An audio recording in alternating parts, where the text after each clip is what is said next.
কেন ডেকেছেন আমায়? আপনি আসবেন তাই।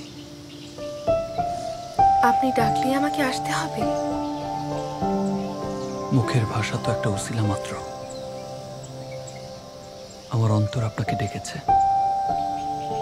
আর আপনার আত্মা সেটাকে সাড়া দিয়েছে। আমি জানি না কেন আপনার কথাগুলো আমাকে মুগ্ধ করছে।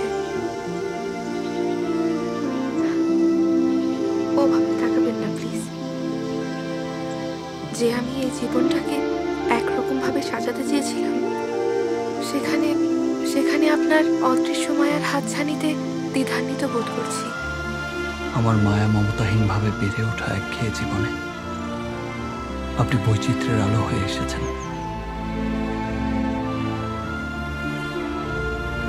আপনি আমার দায়িত্ব নেবেন তো?